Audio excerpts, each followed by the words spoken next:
بسم اللہ الرحمن الرحیم۔ میری عزیز بہنوں، بیٹیوں اور بھائیوں، میں نے رمضان کے فضائل بیان کیے، قرآن کریم کے فضائل بیان کیے، صلہ رحمی کا میں نے ذکر کیا، اور رمضان کے اندر صدقہ اور خیرات حضرت صلی اللہ علیہ وسلم جس تیزی کے ساتھ، جس کثرت کے ساتھ فرماتے تھے، میں نے وہ بیان کیے۔ اب میں شب قدر کے بارے میں چند روایتیں آپ کو سناتا ہوں۔ رمضان المبارک کی راتوں میں سے ایک رات شب قدر کہلاتی ہے، جو بہت ہی برکت اور خیر کی رات ہے۔ قرآن پاک میں اس کو 1000 مہینوں سے افضل بتلایا ہے۔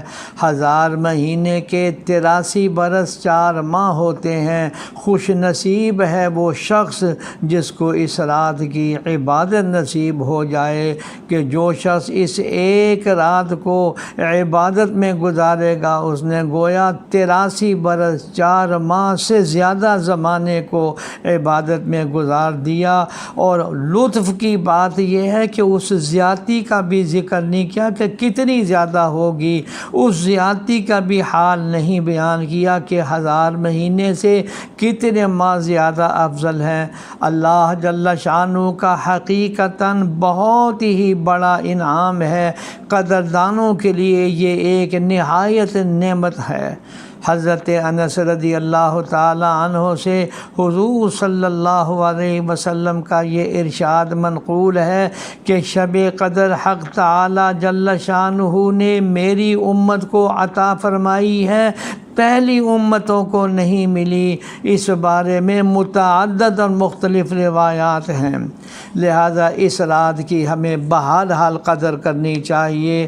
اللہ جل شانہ نے ایک پوری سورت انا انزلناہ فی لیلۃ القدر سے لے کے آخر تک یہ ساری سورت لیلۃ القدر کے بارے کے اندر اللہ نے بیان فرمائی۔ یعنی قرآن پاک بھی لوح محفوظ سے آسمان دنیا پر اسی رات میں اترا ہے۔ یہی ایک رات اس کی فضیلت کے لیے کافی تھی کہ قرآن پاک جیسی عظمت والی چیز اس میں نازل ہوئی، چہ جائے کہ اس میں اور کتنی ہی زیادہ برکات و فضائل شامل ہو گئے ہیں۔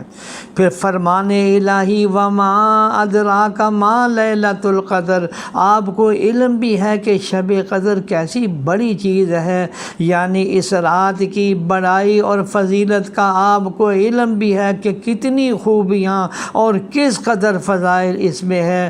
اس کے بعد چند فضائل کا ذکر فرماتے ہیں۔ لیلۃ القدر خیر من الف شہر، یہ ایک شب قدر 1000 مہینوں سے بہتر ہے، یعنی 1000 مہینے تک عبادت کرنے کا جس قدر ثواب ہے، اس سے زیادہ شب قدر میں عبادت کرنے کا ثواب ہے، اور اس زیادتی کا بھی علم نہیں ہے کہ کتنی زیادہ ہے۔